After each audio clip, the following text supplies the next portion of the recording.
Why is there a black woman mopping my hallway during a $10,000 gala? Margaret Thornton, hotel owner, Valentino gown. Diamonds worth more than most people's houses. I'm sorry, Mom. I was told to clean. Clean? Look at yourself. You smell like bleach and food stamps, like Section 8 housing and failure. Denise Sullivan gripped the mop handle, head down, silent. This is the Lexington. Billionaires walk these halls, and you're dripping poverty on my marble floors. The words hit Denise like a slap, but she swallowed it. Years of double shifts had taught her to move quiet, breathe small, and stay invisible. She wasn't hired to be seen, just to clean up everything nobody wanted to look at. The hallway shimmered with gold chandeliers, floral arrangements taller than she was, and perfumes so strong they clashed in the air. Denise stood in her faded grey uniform, bleach stains on the front, shoes worn thin.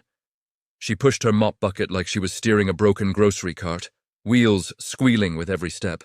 Behind the double doors at the end of the hall, the gala was heating up. Music swelling, waiters rushing, wealthy donors sipping champagne they didn't know how to pronounce. And somewhere inside that chaos was the smell she grew up with. A hint of shrimp shells, butter hitting hot steel, something caramelizing. Her heart tugged at the scent. She hadn't cooked in a real kitchen in years, not since life pushed her onto buses, into night shifts and down hallways where people like Margaret pretended she didn't exist. But even now, she felt the pull. She could smell burnt stock from 40 feet away. She could tell a pan was too hot by the way the steam rose. She could almost hear her grandmother's voice whispering, "Child, pay attention to the food. It'll tell you everything." Margaret stormed off, heels clicking sharply, leaving a trail of expensive perfume and ugly words behind her. Denise dipped her mop, kept working, kept breathing. You learn to hold your dignity tight when the world tries ripping it out of your hands. She didn't know tonight would change everything. She didn't know that in less than an hour, a billionaire would demand to know who cooked the best dish he'd tasted in 35 years. She didn't know he'd point at her. But in that moment, as bleach burned her nose and humiliation stung her throat, something else simmered, quiet, steady, ready, because the woman they tried to hide was about to become the only person who could save their precious gala. Denise finished the East Wing faster than usual, not because she wanted to impress anyone.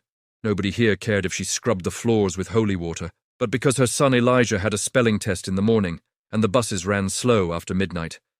Another night, with only 4 hours of sleep if she was lucky. Her life was a loop, clean all night, cook breakfast before sunrise, get Elijah to school, catch a nap if her body didn't ache too much, do it again. She had dreams once, big ones, the kind that smelled like butter and thyme and the promise of something better. But bills don't care about your dreams, and landlords don't take hope as payment.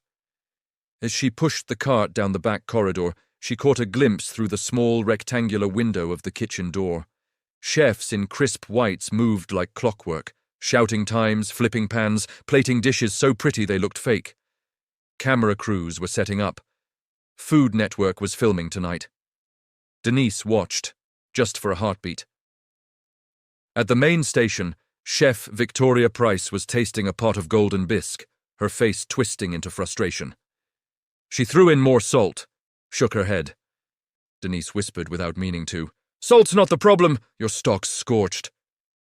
She didn't realize she had said it until a security guard's voice barked beside her. "Ma'am, keep moving, no loitering." "Yes, sir," she murmured, jerking her cart forward. But her eyes stayed on the kitchen door just 1 second longer. Long enough for someone else to notice her. Across the corridor, an older man in a maintenance uniform paused mid-step, a light bulb in his hand. Samuel Brooks, 42 years in this building. He watched her with an expression she couldn't read. Most staff walked past Denise like she was part of the furniture.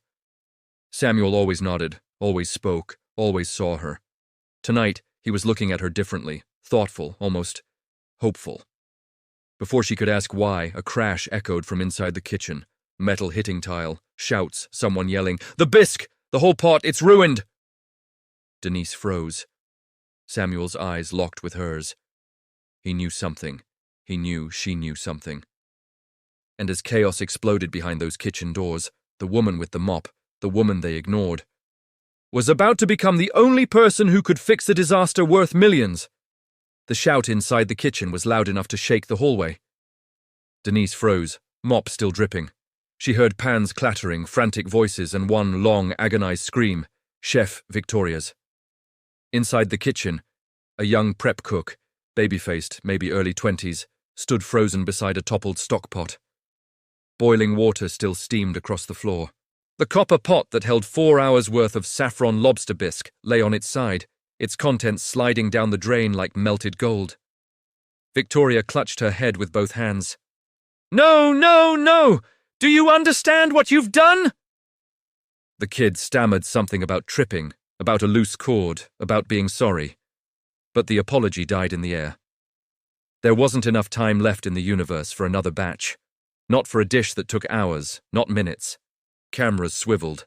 Assistants whispered, critics murmured. The tension in the kitchen felt like a wire pulled too tight. Then came the sound everyone dreaded, the click of high-end heels. Margaret Thornton stormed in like a hurricane wrapped in silk, her red gown slicing through the kitchen lights.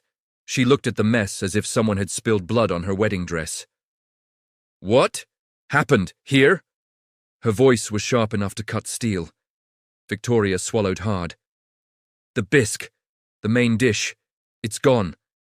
I can't remake it in time." Margaret's face hardened in slow motion. "Richard Cross asked for that bisque personally. He donated $2 million to this event, do you understand? $2 million. And you're telling me you let your signature dish die on the floor like roadkill?" Silence pulsed through the kitchen. Margaret turned in a full circle, addressing every chef, every sous chef, every trembling intern. "Which one of you can make a full lobster bisque in 15 minutes? Not a hand moved. Not a breath dared to escape. They all knew the truth. It was impossible. But 20 feet down the hall, Samuel Brooks had heard every word. He lowered the light bulb he'd been holding as if it suddenly weighed 50 pounds. He looked toward Denise again. She had paused mid-mop, her head slightly tilted like she was listening to a song only she could hear. Samuel stepped into the kitchen. Margaret's eyes narrowed. "What are you doing in here? This is a restricted area." Samuel didn't blink. "I believe, ma'am, I know someone who can help." Margaret stared as if he'd spoken in tongues. "You're the maintenance man. You fix pipes. You don't cook." "Ma'am," Samuel said steadily, "I've been in this hotel long enough to know the people you never bother to look at. And I guarantee one of them can give you the bisque you need, if you let her." A beat of stunned silence, then Margaret exhaled sharply. "You have 15 minutes. Bring me this mystery savior, or both of you will be unemployed by morning." Samuel nodded once, then headed toward the hallway. Denise stood waiting, mop in hand like she already knew. Because the woman they pushed into the shadows was about to walk straight into the brightest room in the hotel, and every lie this place was built on was about to crack wide open. Samuel didn't rush. He walked with quiet purpose, the kind that made Denise's stomach twist. When he reached her, he looked down the corridor to make sure no supervisors were nearby. "You heard all that?" His voice was low, but steady. Denise nodded. "Every word." Samuel held her gaze, the harsh fluorescent lights flickering above them. "I'm gonna ask you something big, maybe the biggest thing you've been asked in a long time." Denise's throat tightened.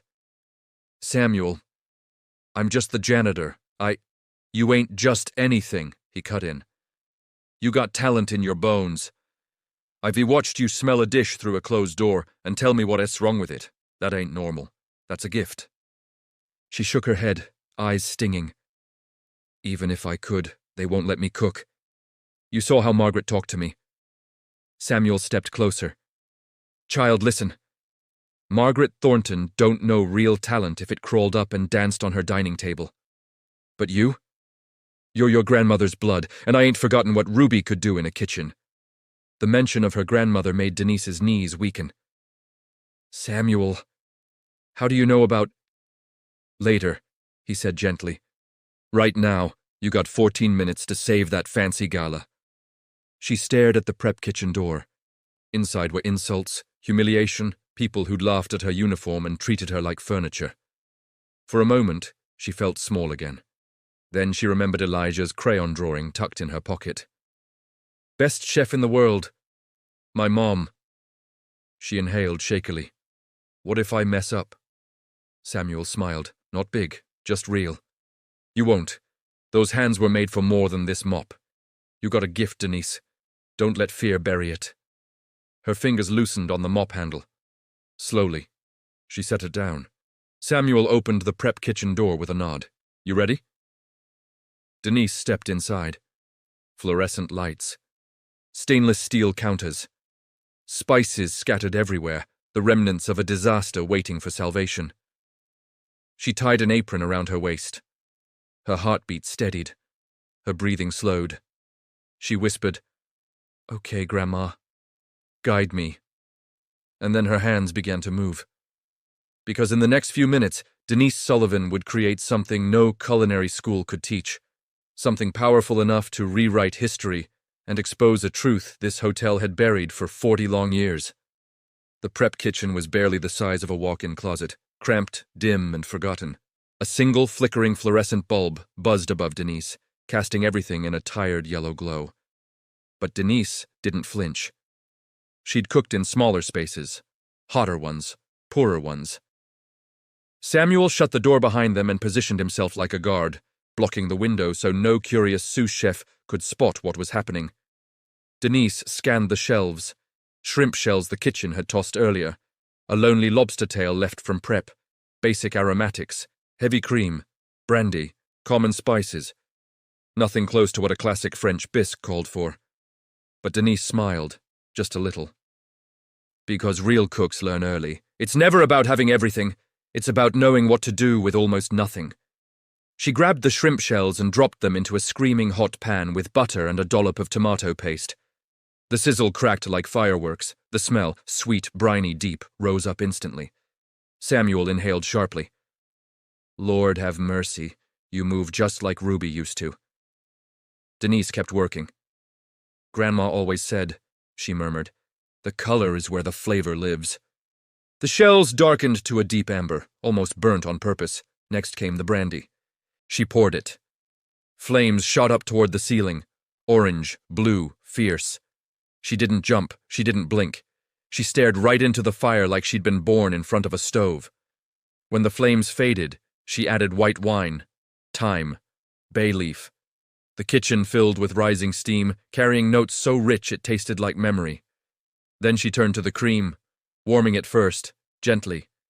Most cooks dumped it cold and wondered why the bisque tasted flat. Denise knew better. She sprinkled saffron threads into the warm cream, watching them unfurl like tiny red flowers opening. Wake up slow, she whispered. Show me your soul. The cream turned a deep sunset gold. Samuel was leaning on the doorframe, eyes glistening. Child, the world ain't ready for you. Denise's hands slowed for just a moment as she reached into her pocket. She pulled out a tiny plastic container from home, white miso paste, and then a small bottle cap with one drop of bourbon. She whispered, This is for you, Grandma. She stirred the miso, added the bourbon drop, tasted, adjusted by intuition, not recipe. Then she strained everything through cheesecloth, leaving behind a glossy, silky bisque that glowed like melted amber. 10 seconds left on the clock. She garnished the bowl with the single lobster tail, a touch of chive oil, a whisper of pepper. She slid the bowl to Samuel. It's done. She stripped off the apron, grabbed her mop, and walked out like she'd never been there. Because the greatest dish of the night had just been born in a forgotten kitchen, by a woman the hotel refused to see. And now it was heading straight toward the one man powerful enough to expose the truth. The ballroom was a glowing, glittering ocean of wealth. Gowns shimmering, diamonds catching the light, champagne bubbling like liquid gold. Even the air smelled expensive. But Richard Cross, billionaire, tech mogul, and the evening's guest of honor sat at the center table looking bored. He'd tasted world-renowned dishes, eaten in Michelin-star kitchens across continents. Food rarely surprised him anymore. Until a waiter placed a single bowl in front of him. A simple bowl, no decorations, no theatrics. Just a golden bisque that seemed to glow under the chandelier.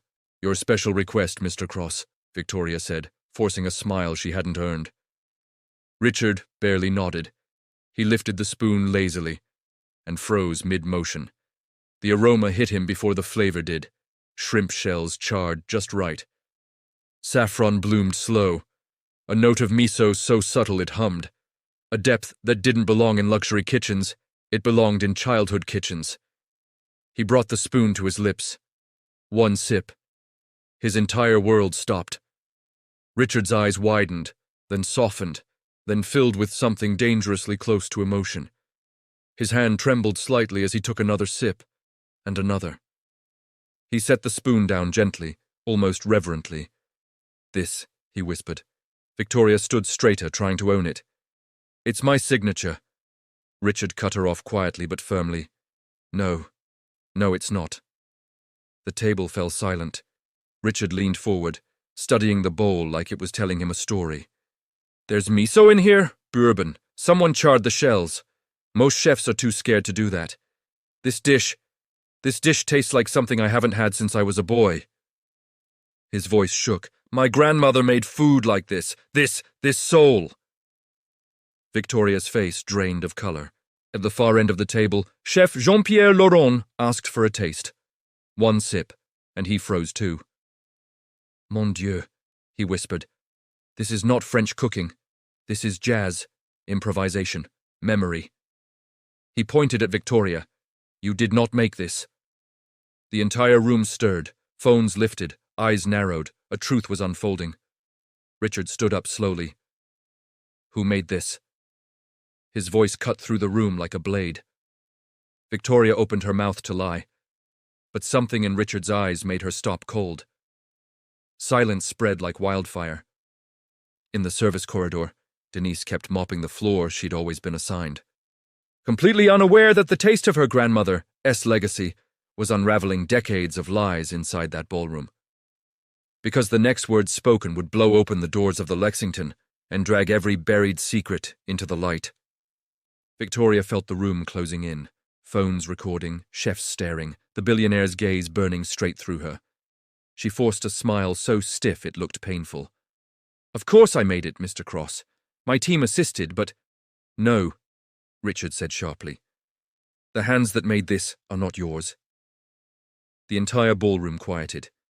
Even the music stalled. Margaret rushed over, smile frozen in place like a cracked mask. "Richard, darling, surely you're mistaken. Victoria has been perfecting this bisque for years. I've eaten her cooking," he snapped. 3 times. This isn't her food. Whoever made this has memory in their hands. Pain. History." His voice softened unexpectedly. "This dish tastes like the meals my grandmother made when we had nothing but hope and leftovers." Jean-Pierre nodded. "Agreed. Whoever cooked this is a natural-born chef. A rare gift. There is heart in this bowl, soul, and courage." Victoria's composure shattered. She spun around, scanning the room, her expression twisting into panic, then fury. Outside the ballroom entrance, half hidden behind a cleaning cart, Denise stood wiping the same patch of floor, unaware her creation was being argued over by the powerful and the privileged. Victoria's eyes locked on her. She strode across the room and grabbed Denise's arm, yanking her into a dark alcove. Denise stumbled, nearly dropping her mop. "What did you do?" Victoria hissed, her voice raw with fear. "What recipe did you use? Who told you how to make it?" Denise tried to pull back. "Ma'am, I don't know what you're—" "Don't lie to me!" Victoria's grip tightened, fingers digging like claws. "That flavor, those ingredients, where did you learn that?" Denise lifted her chin slowly. "It wasn't your recipe. It never was. The bisque your restaurant is famous for, my grandmother created that, Ruby Sullivan." Victoria's face went dead pale. That name." She staggered back a step. "Where did you hear that name?" "She was my grandmother," Denise said, "and you stole her cooking. This whole place did." Victoria's panic flipped to cold, vicious calculation. "You listen to me and listen good," she whispered, eyes narrowing. "You're a janitor. You have no certification, no degree, and no legal right to be anywhere near a kitchen. If you say one word about this to anyone, I will make one phone call, and Child Protective Services will be at your door tonight." Denise's breath hitched. "Elijah." Victoria stepped forward like a wolf. "One more word, and your son will be taken away for unsafe living conditions. Do you understand?" Denise felt her world tilt. This wasn't about food anymore. This was a threat to her child. Victoria leaned close, eyes burning. "Walk away. Forget tonight ever happened, unless you want to lose everything." She released Denise and stormed back toward the ballroom. Denise stood, trembling in the shadows, tears threatening. Samuel appeared beside her quietly. "You all right?" "No," she whispered. She threatened to take my son." Samuel's expression turned dark, ancient with rage. "They stole from your grandmother," he said. "They will not steal from you." Because in the ballroom, Richard Cross had just demanded the truth, and the woman who cooked the greatest dish of his life was about to be dragged into the light, whether she wanted it or not. Back in the ballroom, Richard Cross stood in the center like a storm waiting to break. "I will ask this one more time," he said slowly. "Who made that bisque?" The question cracked through the room. Margaret tried to laugh it off, her voice wobbling. "Richard, sweetheart, let's not turn this into—" "Silence!" The word hit with the force of a gavel. Kitchen staff lined up, trembling. Sous chefs, pastry cooks, prep workers. One by one, they were questioned. One by one, they denied it. Then Margaret snapped her fingers sharply. "You there, Derek!" A young cook stepped forward nervously. "What did you see tonight?" Victoria glided beside him like a vulture. "Derek," she said sweetly, "you tell Mrs. Thornton exactly what happened in the back prep kitchen." Derek swallowed, eyes flicking toward the service entrance, toward Denise. He saw her most nights eating cheap instant noodles during break because she gave Elijah the last good groceries, saw her sharing leftovers with whoever forgot their lunch, saw her check on him when his mother was sick. Victoria leaned closer, voice venom-coated honey. "You want that head chef position next year? One word from me, and it's yours." Derek's throat tightened. She had him cornered. He closed his eyes. I saw someone in the back kitchen," he whispered. "A woman from housekeeping. The janitor." The entire room snapped to attention. Denise had just stepped into the ballroom entrance, mop in hand, hoping to slip away unnoticed. But Margaret pointed straight at her. "That woman! Right there! She trespassed into the kitchen. Remove her from the building!" Security moved fast. Denise's heartbeat roared in her ears. She tried to speak, but a guard grabbed her arm. Richard Cross stared at her, confused, curious, almost stunned. He murmured. "She made that?" Margaret sneered. "Impossible, she's staff. She smells like bleach and overtime." Denise found her voice. "You want to know who made that bisque?" she said, loud enough to echo. Everyone froze. Slowly she lifted her chin and looked straight at Richard. "It was me." Gasps rippled through the room. Margaret's face twisted. "Get her out! Now!" Security dragged Denise toward the service doors. As she struggled, something slipped from her pocket. Elijah's crayon drawing. It fluttered to the ground. A guard's boot landed right on it, smearing the drawing of a smiling chef mom. "Wait, please!" Denise cried. "That's my son's—" The door slammed shut behind her. Silence fell in the ballroom. Then Richard Cross stood, his voice shaking with fury. "You threw out the woman who made the best dish I've tasted in 40 years!" And outside in the cold alley behind the Lexington, Denise Sullivan thought her night and her future were over. But destiny wasn't done with her yet. The service door slammed behind Denise so hard it rattled the frame. She stumbled into the cold alley, the scent of garbage and city exhaust hitting her in the face. The night air felt like a slap. Sharp, humiliating, too real. She wrapped her arms around herself and slid down the brick wall until she was sitting on the ground. Her breath fogged in the cold, mixing with the sting in her chest. Inside, she could still hear echoes of laughter, music, and expensive forks clicking against china. The world she wasn't allowed to touch. Not with her hands, not with her dreams, not with her truth. Her fingers shook as she pressed them to her pocket, realizing Elijah's drawing wasn't there. Her heart dropped. "No! No, no!" She stood quickly, banging on the service door. "Please, that picture! Please, it's my son's! Just let me grab it!" Silence. She banged again. "Please, it's all he has—" Nothing. She rested her forehead against the cold metal and let the tears fall.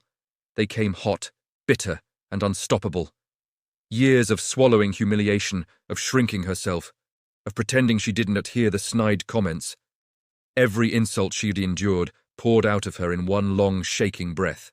Her whole life she'd been told to stay in the shadows, to keep her head down, to know her place.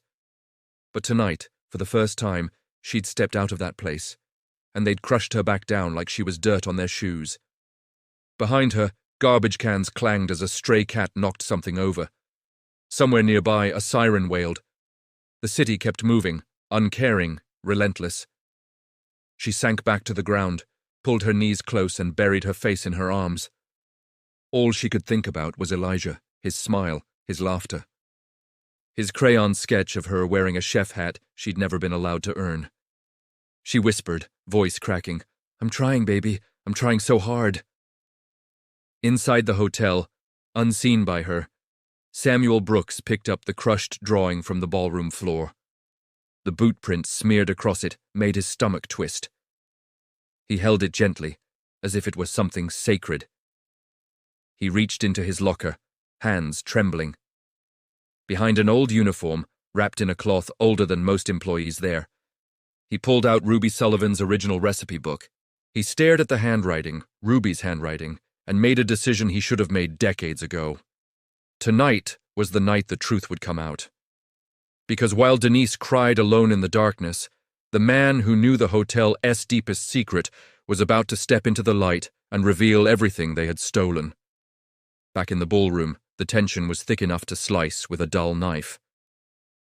Richard Cross stood beside the empty chair he'd abandoned earlier, his jaw tight, his eyes burning with anger he hadn't felt in decades. "You threw her out," he said quietly, dangerously. "The woman who made that dish. You threw her out like trash." Margaret forced a laugh. It cracked like thin ice. "Richard, darling, she trespassed. She's a janitor. She had no right—" "I don't care about rights," Richard snapped. "I care about talent, honesty, and the truth." Before Margaret could reply, Samuel Brooks stepped forward from the crowd. People parted for him, sensing something important was coming. Samuel wasn't loud, wasn't flashy, but he carried the weight of 40 years in his expression. "Mr. Cross," Samuel said, voice steady but emotional, "I believe I can explain why that bisque tasted familiar to you, why it tasted like your grandmother's cooking." Richard blinked, startled. "You know something about that?" Samuel nodded and slowly lifted the leather-bound notebook he'd held for decades. "This belonged to Ruby Sullivan," he said. "She was head chef of the Lexington Hotel for 15 years. Margaret stiffened. "Samuel, that is confidential hotel property." "No, ma'am," Samuel said without looking at her. "This book was hers. She gave it to me the day you fired her." Gasps echoed across the room. Margaret's face blanched. Richard stepped closer, studying the notebook as though it were a holy text. "My grandmother, Hattie Cross. She worked in a Manhattan hotel in the 80s. I remember that." Samuel nodded. "She worked here, sir, in this kitchen. Ruby taught Hattie everything she knew, every trick, every recipe. That flavor you tasted tonight, the one you thought was gone forever, that was Ruby's cooking. Passed down to your grandmother. Passed down to Denise." Richard's breath caught. Something old and painful flickered across his face. "You're telling me the woman you just kicked out is Ruby's granddaughter?" "Yes, sir." The ballroom erupted into whispers. Phones flew up. Reporters typed. Chefs stared at Margaret and Victoria with disgust and disbelief. Margaret's voice shook. "This is outrageous! This is—" Richard turned on her, fury in every syllable. "You erased a woman whose recipes built this hotel. You fired her, stole her work, buried her legacy, and tonight you threw out her granddaughter like she was nothing." Victoria looked like she wanted to disappear. Richard pointed toward the service door. "Bring Denise Sullivan back, now." Security hesitated. Margaret opened her mouth, but it was too late. Richard was already walking toward the doors himself. Because the billionaire who tasted his childhood in a single bite was done listening to excuses, and he was about to throw the hotel's entire power structure into chaos. The service door creaked open, letting a burst of warm ballroom light spill into the freezing alley. Denise looked up, expecting another guard telling her to leave the property entirely. Instead, she saw him, Richard Cross. The billionaire whose taste buds had started all this. His tailored suit catching the glow from inside, his expression soft but intense, like he was looking at something precious he'd almost lost. Behind him stood Samuel, holding Elijah's crushed drawing carefully in both hands. "Miss Sullivan," Richard said gently, "may I speak with you?" Denise blinked in confusion. She wiped her cheeks quickly, embarrassed he was seeing her like this, eyes puffy, uniform stained, sitting on cold concrete like a discarded worker. "Sir, I'm sorry," she whispered. "I didn't mean to cause trouble. I know my place." "No," Richard said firmly. "That's what they told you. That's not the truth." He extended his hand. "Come inside." Denise hesitated, shaking her head. "I can't. They said I trespassed. I could lose my job. My son—" "This isn't about losing your job," Richard interrupted softly. "This is about reclaiming what was stolen from you, and from your grandmother." Her breath caught. You know about my grandma?" Samuel stepped forward and placed Elijah's drawing into her hands. "I told him everything, child. About Ruby, about her recipes, about how this hotel erased her." Richard nodded. "And how you brought her legacy back to life tonight." Denise looked at the crushed drawing, the boot print across Elijah's wobbly crayon letters. "Best chef in the world. My mum." Her throat tightened. Her courage lit. She slowly rose to her feet. Richard stepped aside, gesturing to the open doorway. "Let's go show them who you really are." Inside the ballroom, 200 guests turned toward the entrance as Denise walked in, this time not with a mop, not with her head down, but with her son's drawing clutched to her heart and the truth walking right beside her. Phones lifted, cameras flashed.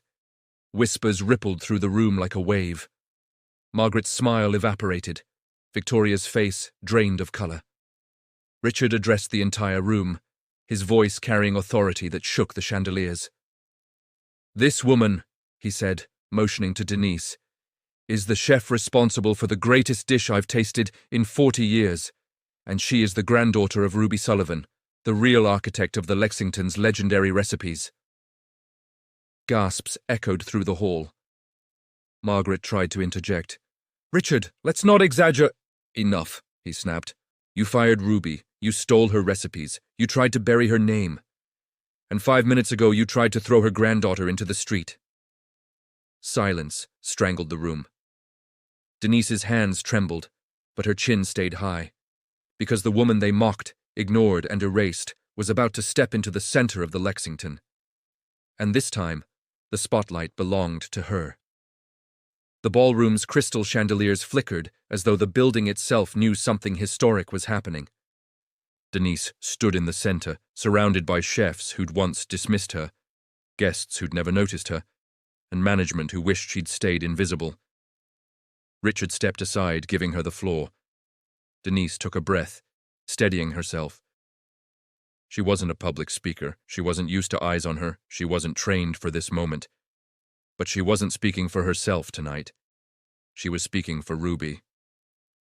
"For 15 years, Denise began softly, my grandmother poured her heart into this hotel. She created the recipes that made the Lexington famous, and when she was done giving everything she had, you took her name off the door and showed her the back exit." Margaret's jaw clenched. Denise held up the leather-bound recipe book Samuel had given her. "You didn't just fire her. You erased her." The guests whispered, shocked. Victoria shifted uncomfortably, her mask finally cracking. "My grandmother died thinking her work meant nothing, that she wasn't good enough. She never knew her recipes lived on. She never knew the world tasted her food and loved it." Denise's voice cracked, but she didn't stop. "And tonight, you tried to do the same to me." She held up Elijah's drawing, boot print and all. "You stepped on the only thing my son made for me this week. You mocked me, threatened me, dragged me out like I didn't belong in this room." Margaret snapped. "Because you don't belong in this—" "Margaret," Richard said sharply, "sit down." She froze. Richard nodded at Denise. "Go on." Denise inhaled, eyes shining. "You can't erase me," she said, "and you can't erase her." Richard turned to the crowd. "Because I am launching a full investigation into the Lexington's history of discrimination. Anyone responsible will be removed." Guests applauded, nervously at first, then louder. Victoria tried to speak. "But my mother—" "Your mother stole those recipes," Richard said coldly, "and you built your career on a lie." Cameras flashed, reporters scribbled. Victoria's legacy crumbled in real time. Denise turned to leave the center of the room when the ballroom doors opened again.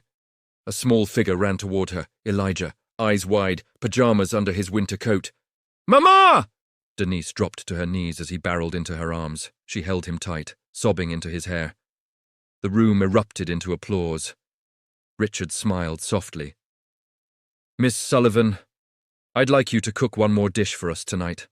Whatever you want, your family's recipe, your way. Let the world see exactly who you are." Denise stood, wiping her eyes, holding Elijah's hand. "Then let's cook," she said quietly. Because the world had finally seen her, and now Denise Sullivan was ready to show them everything they'd been missing.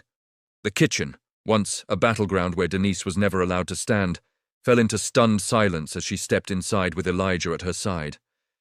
Chefs who used to barely acknowledge her now stared with wide eyes, part curiosity, part guilt, part awe.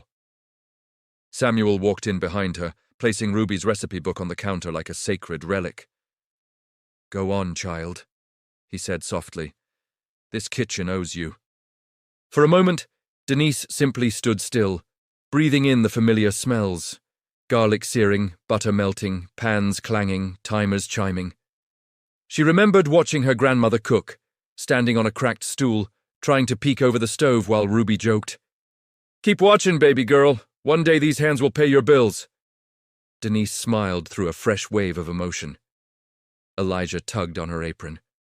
"Mama, can I help?" She kissed his forehead. "You already did, baby." She opened her grandmother's book, but she didn't follow it. Ruby always said, "Recipes are memories, not rules." So Denise reached into the pantry, grabbed her ingredients, and began creating something new. Something that honored her grandmother, but came from her own hands. Tonight, she wasn't recreating legacy. She was building one. Chefs gathered around, whispering, "Look how she seasons. That's instinct, pure instinct. Did you see that technique? She moves like she belongs here." She took salmon, something rich but humble, then layered flavors Ruby taught her but with her own spin, a glaze of brown sugar, pepper, smoked paprika, orange zest, and a brush of bourbon. She seared it until the skin sang, then plated it over a saffron-infused sweet cream corn her grandma used to make on Fridays when money was tight. She topped it with microgreens, a drizzle of citrus oil, and a pinch of smoked sea salt. It was simple, elegant, honest. A dish made by a woman who knew the taste of struggle and triumph. When she stepped back, the room went quiet. Samuel's eyes filled with tears. "She would be proud, Denise," he whispered. Richard walked into the kitchen right then, captivated by the sight. "That smells like home." Denise lifted the plate, hands steady now, heart full. "This is for my grandmother," she said, "and for my son." Together, Denise and Elijah carried the dish back into the ballroom. Every guest turned, hushed, sensing the importance of the moment. Denise gently placed the plate before Richard Cross. He lifted his fork, took a bite, and closed his eyes as emotion washed over him. "This," he whispered, voice breaking, "is the first time food has made me feel seen." Applause thundered across the ballroom, because the Lexington wasn't ready for what was coming next, a future rewritten in real time, with Denise at the center of it all. The applause continued long after Richard finished eating, echoing off the marble columns and crystal chandeliers. Denise stood frozen, overwhelmed, Elijah hugging her leg like he was anchoring her to the ground so she didn't float away.